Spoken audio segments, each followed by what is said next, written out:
नमस्कार साथियों, DMB coaching classes के इस बृहद प्लेटफॉर्म पर मैं आपका हार्दिक अभिनंदन करता हूं, आपका स्वागत करता हूं। मैं आपका मित्र महेंद्र कुरेड़ा। साथियों, आज हम जो है एक बहुत विशेष टॉपिक पर चर्चा करने वाले हैं और टॉपिक है आपका अंतरिक्ष मिशन के बारे में हम चर्चा करेंगे। तो साथियों, सबसे पहले मैं 2 लाइनों से एक शुरुआत करना चाहता हूं कि असफलताओं से सबक लेकर हमने एक नया इतिहास बना दिया है। अंधेरे में भी हमने दीपक जला दिया है और आखिरकार भारत के तिरंगे को हमने सूरज के उस कक्ष तक भी पहुंचा दिया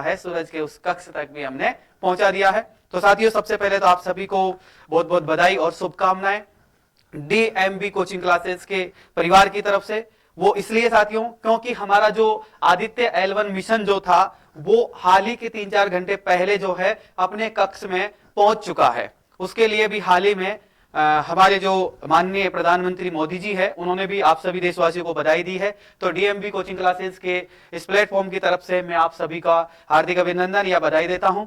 तो साथियों देखिएगा, आदित्य L1 मिशन के बारे में अगर हम चर्चा करें तो सामान्य से एक बात आपको मैं बता देता हूं कि ये क्या है और किस प्रकार से ये कार्य करने वाला है। तो आदित्य L1 जो है यानी कि सौर परिवार की अगर हम बात करें, यानी कि सूर्य के लिए जो प्रथम मिशन था भारत का, कि जो प्रथम मिशन जो है सूर्य के लिए भेजा गया है और वो सफलतापूर्वक अपने कक्ष में पहुंच चुका है। देखिएगा, इसका जो मुख्य कार्य है वो ये है साथियों कि एक तरफ तो आपका जो है सूर्य है, ठीक है, और एक तरफ आपकी क्या है, पृथ्वी है, ठीक है। इन दोनों के मध्य में जो अपने जिस प्रकार से पृथ्वी का जो गुरुत्वाकर्षण बल है, सूर्य का जो गुरुत्वाकर्षण बल है, जिनका मध्य जो कक्ष है वहां पर जाकर क्या करेगा, L1 जो है कोर पर जाकर, यानी कि L1 जो है अपने कक्ष में जाकर यहां पर सूर्य के जो भी परिवर्तन होते हैं सूर्य की तरफ से, तो उनको अपन को दर्शाएगा, अपने को दिखाएगा, ठीक है। तो इसका मुख्य कार्य यह है। इसके बारे में डिटेल से और हम जानेंगे जब इसरो की रिपोर्ट आप लोगों के समक्ष आएगी। तो चलिए आज के टॉपिक के अनुसार ही हम क्या कर लेते हैं, शुरुआत कर लेते हैं। 2023 हमारा इस प्रकार से रहा, किसके अंदर, अंतरिक्ष मिशन के अंतर्गत। तो देखिएगा 2023 की रिपोर्ट उठाकर देख लेते हैं कि हमने अंतरिक्ष में क्या क्या किया है और 2024 में हम क्या क्या करने वाले हैं। तो उन टॉपिक्स पर यानी करंट अफेयर्स के टॉपिक्स पर ज्योग्राफी की नजर से एक बार हम दृष्टि डाल लेते हैं। तो देखिए, सबसे पहले आप लोग पढ़ लीजिएगा, आज की क्लास में हम बहुत इंपॉर्टेंट जानकारी आप लोगों को देने वाला हूं अंतरिक्ष से संबंधित, ठीक है। चलिएगा, आज हम बात करने वाले हैं साथियों 2024 में अंतरिक्ष मिशन क्या क्या रहने वाले हैं उनके बारे में चर्चा करेंगे। नासा और OS जो सीरीज है, जिसके रिएक्स मिशन के बारे में हम चर्चा करेंगे। नासा का जो ऑर्टोमिस कार्यक्रम है उसके बारे में हम चर्चा करेंगे। भारत का चंद्रयान जो 3 मिशन रहा है उसके बारे में हम चर्चा करेंगे, जो हाल ही में बहुत चर्चित था। और वर्ष 2024 में अंतरिक्ष मिशन हमारा क्या क्या रहने वाला है, इनके बारे में हम चर्चा करेंगे आज की क्लास में। तो चलिए सबसे पहले हम जानकारी प्राप्त कर लेते हैं 2023 में हमने क्या क्या किया है और हाल ही में हम चर्चा में इस पर क्यों है। ये आपका जो एक आर्टिकल है जो द हिंदू के अंदर प्रकाशित था आज का, और उसके बारे में हम यहां से स्रोत उठाकर मैंने आपको बताया है। तो देखिएगा, ये चर्चा में इस प्रकार से था कि नासा की जो O सीरीज है उसका रिएक्स मिशन द्वारा एक क्षुद्र ग्रह का सैंपल लेने के लिए तथा भारत के चंद्रयान जो 3 मिशन है उसके साथ में वर्ष 2023 के अंतरिक्ष अभियानों के लिए एक महत्वपूर्ण वर्ष साबित हुआ है। और वर्ष 2024 अंतरिक्ष अन्वेषण के लिए एक और रोमांचक वर्ष होने जा रहा है। यानी कि सबसे पहली बात करें 2023 की, तो अंतरिक्ष अभियानों के लिए एक महत्वपूर्ण वर्ष साबित हुआ है 2023। कौन सा वर्ष हुआ है, 2023 हुआ है। देखिए साथियों, नासा का एक ओ सीरीज रिएक्स मिशन था, उसके द्वारा क्या किया गया है कि एक क्षुद्र ग्रह है और क्षुद्र ग्रह पे जो है उसको इसलिए भेजा गया है कि वो वहां से क्या लेकर आएगा, कुछ अवशेष लेकर आएगा। और वो जो अवशेष है वो लाकर क्या करेगा, यानी कि इसरो के अंदर लेकर आएगा और उसके ऊपर जो है स्टडी की जाएगी। स्टडी इस प्रकार से की जाएगी उन पर, क्योंकि उस ग्रह के बारे में बताया जा रहा है कि वो एक प्रकार से बर्फ का ग्रह है, माना जा रहा है कि एक पिंड है वो इस प्रकार का, और उस पर बहुत सारी जो खनिज तत्व है वो उस पर मौजूद है। तो उस पर बात की जा रही है। और तीसरा ऑप्शन ये बताया जा रहा है कि वहां पर खनिज के साथ में तीसरा ये है कि वहां पर एक इन्वायरमेंट भी जो है बहुत अच्छा बताया जा रहा है। तो वहां से एक अवशेष लेकर आएगा और वो अवशेष जो है लेने के लिए हमने किसको भेजा है, ओ सीरीज रिएक्स मिशन ने भेजा है और वो 2023 में वापस आया है आपका। तो उसकी जो महत्वपूर्ण जानकारी है उसके बारे में आज की क्लास में हम डिटेल से जानने वाले हैं। तो देखिएगा साथियों, इसके बारे में देखिएगा, नासा का जो ऑटो मिशन कार्यक्रम है उसमें क्रमशील जो लूनर पोलार जो सर्विसेज है उसके पहल के तहत कई नए मिशन भी चंद्रमा के लिए लक्षित किए गए हैं, यानी कि लॉन्च करने के लिए बताया गया है। तो वर्ष 2024 के लिए योजनाबद्ध अंतरिक्ष के जो मिशन है वो क्या है उसके बारे में जान लीजिएगा। एक पहला मिशन आपका जो प्रारंभ किया जाएगा 2024 में भेजा जाएगा वह है यूरोपा क्लियपर है, और ये नासा मिशन जो है यूरोपा क्लियपर लॉन्च करेगा, जो कि बृहस्पति के सबसे बड़ा चंद्रमा जैसा एक उपग्रह है, उनमें से एक यूरोपा जो है एक उपग्रह है, उसके बारे में पता लगाएगा। सबसे पहले क्या करेगा, ये एक नासा का मिशन है यूरोपा के लिए क्लिपर जो कि लॉन्च किया गया है। ये बृहस्पति ग्रह का एक उपग्रह है जिसके लिए लॉन्च किया गया है। उससे वो क्या करेगा, वहां पर जानकारी प्राप्त करेगा। जिस प्रकार से पृथ्वी का उपग्रह चंद्रमा है उसी प्रकार से बृहस्पति का भी उपग्रह है ये, ठीक है। तो देखेगा यूरोपा पृथ्वी के चंद्रमा से थोड़ा छोटा है, इसकी सतह पर बर्फ से बनी हुई है, और अपने बर्फीले आवरण के अंदर जो है यूरोपा में खारे जल के महासागर होने की संभावनाएं बताई गई है। वैज्ञानिकों का अनुमान है कि इसमें पृथ्वी पर सभी महासागरों की तुलना में दुगना जल है। क्या है, दुगना जल बताया गया है इसमें। इसके बाद में देखेगा यूरोपा क्लिपर के साथ में जो है वैज्ञानिक ये अन्वेषण करना चाहते हैं कि क्या यूरोपा का महासागरीय परिग्रही जीवन के लिए उपयुक्त निवास हो सकता है, निवास स्थल हो सकता है, कि रहने के लिए वहां पर एक उचित स्थान हो सकता है मानव के लिए। तो इसके बारे में जानकारी प्राप्त करने चाहते हैं वैज्ञानिक, तो उसके बारे में है ये, ठीक है। तो ये आपका ग्रह था। इसके बारे में देखेगा अगली जानकारी हम प्राप्त करते हैं। इस मिशन के अंतर्गत जो उपग्रहों के हिम आवरण यानी कि इसकी जो सतह है, सतह को भूविज्ञान और इसके उप सतहें जो है महासागर का अध्ययन करने के लिए यूरोपा के पास में लगभग 50 बार उड़ान भरने की योजना पर विचार किया गया है। मिशन यूरोपा पर मौजूद सक्रिय गीजर का भी पता लगाया गया है कि वहां पर किस प्रकार का सिस्टम है, उनके बारे में यहां पर पता लगाया गया है। इसके बाद में देखिएगा दूसरा जो पहला मिशन आपको पता है कि कौन सा लॉन्च करने वाले हैं, यूरोपा मिशन, ठीक है। यूरोपा मिशन लॉन्च करेंगे, किस लिए करेंगे, क्योंकि उसके बारे में हमें जानकारी प्राप्त हुई है, वैज्ञानिकों को पता चला है कि वो एक बर्फीला ग्रह है और वहां पर लगभग जो है समुद्री क्षेत्र है जहां पर जल है, खारा पानी पर्याप्त मात्रा में है और मानव का निवास स्थल के लिए शायद उपयुक्त हो सकता है, इसलिए वैज्ञानिकों ने उस पर ज्यादा जोर दिया है, ज्यादा ध्यान दे रहे हैं अभी। इसके बाद में देखेगा ऑर्टोमिस सेकंड लॉन्च किया गया है। ये किस प्रकार से कार्य करेगा, आपका नासा का ऑर्टोमिस कार्यक्रम का हिस्सा जो है ऑर्टोमिस सेकंड जो है वर्ष 1972 से चंद्रमा की परिक्रमा करने के लिए तैयार एक मानव युक्त चंद्र मिशन है।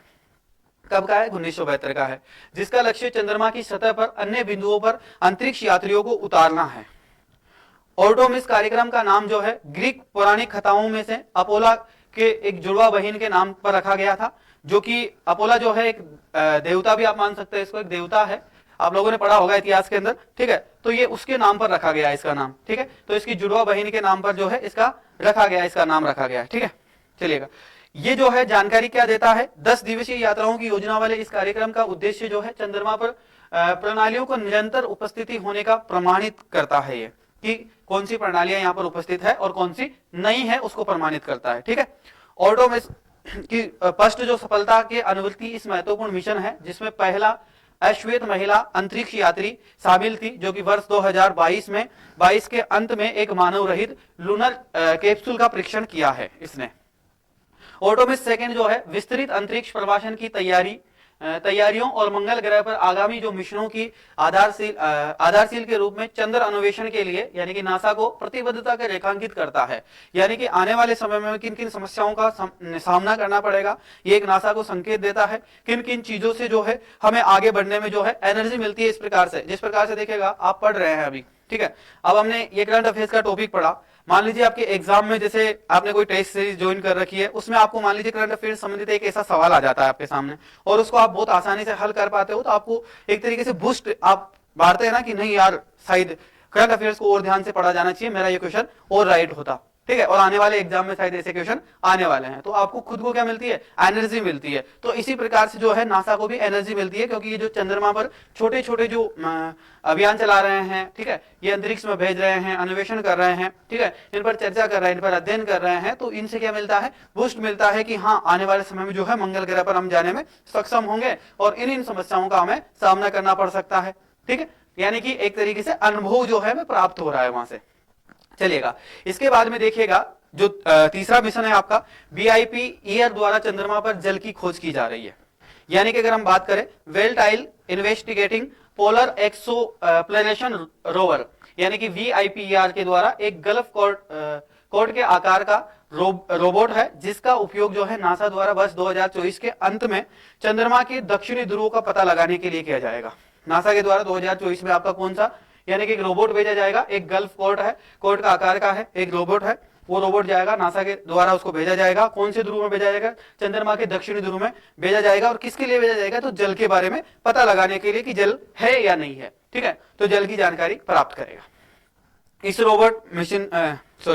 रोबोटिक मशीन का वाष्पशील पदार्थों की खोज करने के लिए डिजाइन किया गया है, और ये जो है ऐसा अणु है जो कि उपग्रह के तापमान पर जल और कार्बन डाइऑक्साइड की तरह आसानी से क्या हो जाएगा? वाष्पीकृत कर सकता है। यानी कि ये सब चीजों को क्या कर सकता है? वाष्पशील जो पदार्थ है, जिस प्रकार से अगर हम बात करें यानी कि उड़नशील, जिस प्रकार से सूर्य के प्रकाश से जो पदार्थ जो है वाष्प के अंदर परिवर्तन हो जाते हैं, जैसे जल होता है, ठीक है, तो इसी प्रकार से कार्बन डाइऑक्साइड है वो होती है। तो उसी प्रकार से क्या होता है कि उन जितने भी जो पदार्थ ऐसे पदार्थ है वहां पर, उनके बारे में ये पता लगाने वाला ये रोबोट मशीन इसीलिए डिजाइन की गई है कि जितनी भी वस्तुएं जो वाष्प करने वाली वस्तुएं हैं जो सूर्य के प्रकाश से क्या हो जाती है? समाप्त हो सकती है या वाष्प होकर एक नया रूप धारण कर सकती है, एक नया पदार्थ का निर्माण कर सकती है, तो उन वस्तुओं के बारे में ये जानकारी प्राप्त करेगा। ये पदार्थ चंद्रमा पर भविष्य में मानव का अन्वेषण के लिए आवश्यक संसाधनों को प्रदान कर सकता है कि आने वाले समय में मानव रहने के लिए, भविष्य पर चंद्रमा पर रहने के लिए जो है इस किन किन पदार्थों की जरूरत पड़ने वाली है, किन किन आवश्यक जो सामग्री है उसको प्रदान करता है ये, ठीक है, उसकी जानकारी आपको संपूर्ण दे रहा है। इसके बाद में देखिएगा VIPER जो रोबोट है वो अपने 100 दिवसीय मिशन के दौरान जो है बटर हाई पाइप और रेड एड्स पर निर्भर रहेगा, क्योंकि ये जो है चंद्रमा पर दिन के दौरान धूप में अत्यधिक गर्मी, जबकि तापमान जो है 224 रहने वाला है, 107 तक होता है, जो कि लेकर चंद्रमा के ठंडे क्षेत्र तक जहां की तापमान 240 सेल्सियस डिग्री तक चला जाता है, कुछ नेगेटिव करता है, नेविगेट करता है। यानी कि इन सारी जानकारियों को जो है वो क्या करेगा? कैप्चर करेगा और अपने आप को जो है उस स्थिति में बनाए रखने के बारे में बात कर रहा है कि ये पूरे तरीके से अगर हम बात करें तो देखेगा हार्ड पाइप या रेडार के ऊपर आत्मनिर्भर है एक तरीके से, ठीक है। इसके बाद में देखेगा अगला हमारा जो मिशन है वह लूनर ट्राइवेलजेयर और प्राइम 1 मिशन है। नासा में हाल ही में जो है यानी कि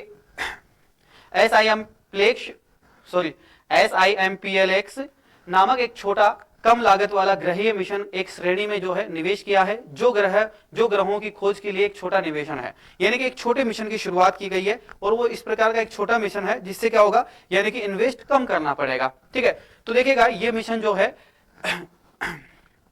लिडार शहर या सेकेंडरी पोलिड के रूप में अन्य मिशनों के साथ में लॉन्च करेंगे, जो कि धन की बचत होगी। इससे धनराशि की काफी हमें बचत होने वाली है, यानी कि एक छोटे रूप में, ठीक है। एक उदाहरण पर लोनर ट्राइवेलजर है जो कि VIPER की तरह चंद्रमा पर पानी की खोज करेगा, लेकिन जब VIPER चंद्रमा की सतह पर उतरेगा तो दक्षिणी ध्रुव में निकट में एक विशिष्ट क्षेत्र है जिसका विस्तार पूर्वक अध्ययन करने में मदद करेगा। उसके साथ में देखेगा लोनर ट्राइवेलजर जो है चंद्रमा की परिक्रमा भी करेगा, सतह के तापमान को मापेगा और विश्व भर में जो है पानी के अणुओं के स्थान पर मानचित्रण भी करेगा कि कहां कहां पर पानी है, ठीक है। तो उसका मानचित्रण भी करेगा कि स्थान भी बताएगा, एक लोकेशन भी बताएगा। लोनर ट्राइवेलजर जो है उसके लॉन्च करने के समय में प्राथमिक पोलिड को लॉन्च की जो तैयारी पर निर्भर करता है कि प्राइमरी 1 मिशन 2024 के मध्य में लॉन्च होने वाला है, जो कि एक लूनर ट्राइवेलजर राइट है जो कि प्राइमरी 1 चंद्रमा के ड्रिल करेगा। उसी प्रकार से ड्रिल के परीक्षण में उसका उपयोग जो है VIPER द्वारा किया जाएगा, ठीक है। चलिएगा इसके बाद में अगला जो मिशन हमारा है उसको बोलते हैं JAXN का जो मंगल ग्रह का चंद्रमा अन्वेषण मिशन है ये, जो कि जैक्स मिशन बोल सकते हैं आप इसको, या फिर JAX या MMAX बोल सकते हैं। मिशन जो है मंगल ग्रह के चंद्रमाओं और उपग्रहों को जो है और डेबिसी की अवधारणा को अध्ययन करता है। यानी कि एक वैज्ञानिक का नाम बताया जा रहा है यहाँ पर, उपग्रह की जो फोवस नामक एक वैज्ञानिक है, उसने एक सिद्धांत दिया है ग्रहों को लेकर, तो उसको जो है उस ग्रह यानी कि उस सिद्धांत को फॉलो करने के लिए, अध्ययन करने के लिए जो है इस पर बात की जा रही है, ठीक है। ये एक जापानी एयर स्पेस एक्सेलरेशन एजेंसी है जो कि JAXO या मार्टमिन मोनो एक्सलेशन या फिर MMAX नामक एक रोबोट मशीन है जिसको सितंबर 2024 के आसपास लॉन्च किया जाएगा। ठीक है, तब इसके बारे में हम और विस्तार से पढ़ेंगे कि ये क्या है, ये किस प्रकार से कार्य करेगी। इस मिशन का मुख्य वैज्ञानिक उद्देश्य मंगल के उपग्रहों की उत्पत्ति का निर्धारण करना है, यानी कि मंगल ग्रह जो है उसकी मुख्य जो उपग्रह है उनके बारे में बात की जा रही है। यहाँ पर वैज्ञानिक इस बात पर निश्चित नहीं है कि फोवासस और डेमोसी पूर्व क्षुद्र ग्रह है जो कि मंगल के गुरुत्वाकर्षण द्वारा आकर्षित पिंडों से निर्मित हुए हैं। ये वो पहले से ही मंगल के कक्ष में मौजूद है, या फिर वो पिंडों का विकसित कर रहे हैं, या फिर अभी वर्तमान समय में विकासशील है। अंतरिक्ष यान में फोवस और डेमोसी की निरीक्षण करने के लिए वैज्ञानिकों का संचालन करते हुए मंगल ग्रह को चारों ओर से 3 वर्ष तक स्थिर रहेगा, यानी कि MMX फोवस की सतह पर उतरेगा और पृथ्वी पर जो है लौटने से पहले एक नमूना एकत्रित करेगा, यानी कि वहां से कुछ सामग्री जो है एकत्रित करेगा और उसको कहां पर पृथ्वी तक पहुंचाने में क्या रहेगा, सक्षम रहेगा ये। इसके बाद में देखिएगा ESA का यानी कि हेरी मिशन के बारे में बात करें, यूरोपीय अंतरिक्ष एजेंसी एक, ठीक है, उसके द्वारा ये मिशन प्रारंभ किया जाएगा, जिसके अंदर देखिएगा डिडीमास और डिमेफोर्स क्षुद्र ग्रह प्रणाली पर लौटने का एक मिशन है, जिसका नाम नासा के DART मिशन के नाम पर रखा गया है, जो 2022 के दौरान किया गया था। ठीक है, लेकिन DART के सिर्फ इन क्षुद्रों के आसपास से ही नहीं गुजरता है, इसमें गतिशील प्रभाव होता है नामक ग्रह रक्षा तकनीक का परीक्षण करने के लिए उनमें से एक को नष्ट कर दिया गया है, जो कि DART का बलपूर्वक यानी कि डेमोफोर्सी का प्रहार किया है और उसने अपने कक्ष ही बदल दिया है, यानी कि अपने स्थान पर ना रहकर वो दूसरे स्थान पर चला गया है अभी। ठीक है, गतिजा प्रभाव तकनीकी जो है अपने पथ पर बदलने के लिए किसी भी वस्तु को नष्ट कर देती है। ये तब उपयोगी साबित हो सकती है जब मानव को कभी भी पृथ्वी के साथ टकराव के रास्ते पर एक संभावित खतरनाक वस्तु मिलती है और उसे पुनः दिशा निर्देशन करने के लिए आवश्यक होती है। हेयर अक्टूबर 2024 में लॉन्च होगा और इसको 2026 के अंत में जो है डिडीमोस व डिमेफोर्स तक पहुंचाएगा, जहां की ये क्षुद्र ग्रह के भौतिक गुणों का अध्ययन करेगा। 2024 के लिए इसरो के जो अंतरिक्ष मिशन रहने वाले हैं वो कौन कौन से हैं, तो देखिएगा एक्स पोस्ट के साथ में यानी कि PSLV C58 भी रहने वाला है, जो कि भारत का पहला एक्स्ट्रा ध्रुवमापी उपग्रह है, जो कि जनवरी 2023 में पोलर सैटेलाइट लॉन्च व्हीकल द्वारा लॉन्च किया गया था। इस मिशन का उद्देश्य जो है पल्सर, ब्लैक होल्स, एक्सरा और बाइनोलॉजी तथा अन्य खगोल पिंडों पर ध्यान केंद्रित करते हुए ब्रह्मांड में तीव्र एक्सरा स्रोतों को जो क्या करेगा, ध्रुवीकरण की जांच करेगा ये। ठीक है, इसके बाद में नासा का इसरो का जो सिंथेटिक एपर्चर रडार है उसका क्या काम है, तो देखिएगा ये मिशन है जो कि नासा इसरो के बीच में एक सहयोगी मिशन है, जो कि एक दिक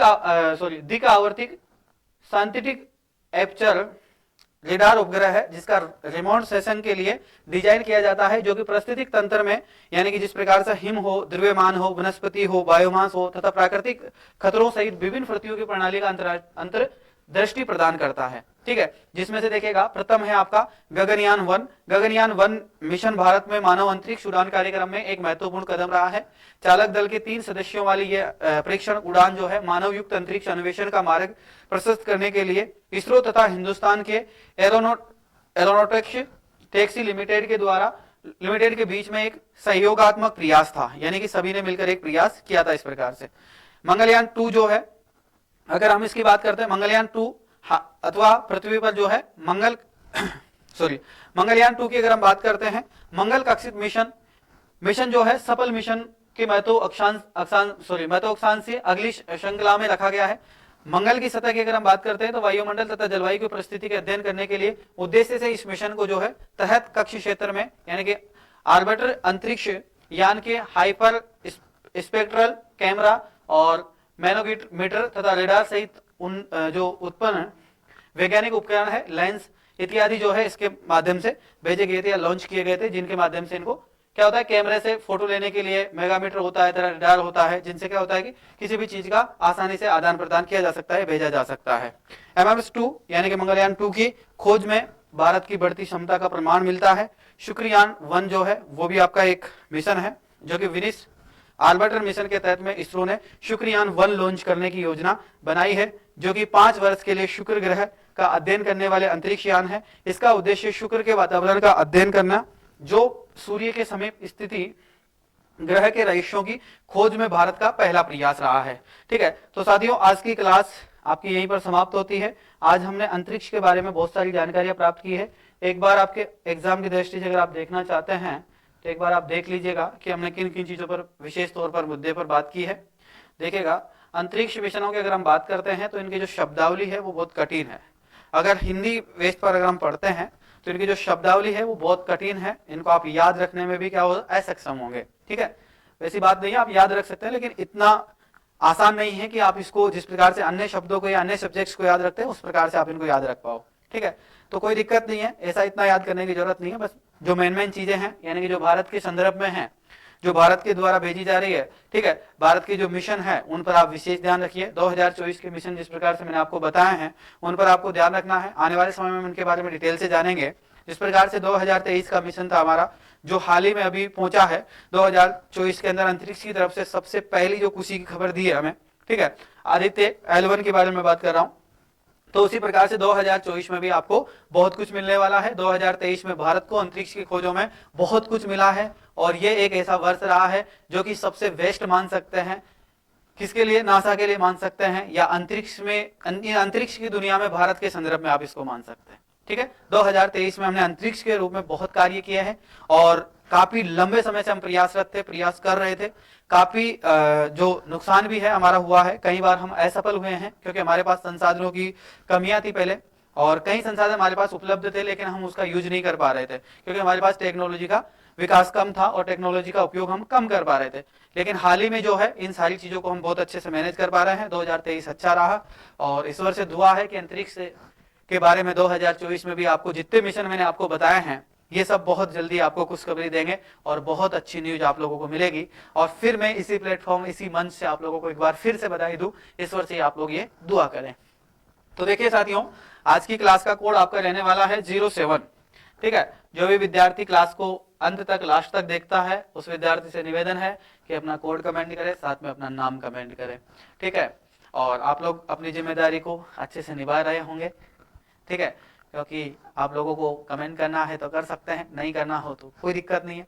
लाइक करने के लिए मैं आपको कहूंगा नहीं, क्योंकि अगर क्लास अच्छी लगेगी तो आप ऑटोमेटिक कर दोगे। अगर बुरी लगती है या कोई कमी रहती है तो उसे आप डिसलाइक करके, कमेंट करके मुझे बताइए कि इसमें सुधार करिएगा सर। ठीक है, तो चलिए फिर मैं बहुत जल्दी आपकी अन्य क्लासों का भी प्रारंभ करता हूँ और आज की क्लास को हम यहीं पर समाप्त करते हैं। अगली क्लास में फिर मिलेंगे, तब तक के लिए आप मुझे अनुमति देंगे।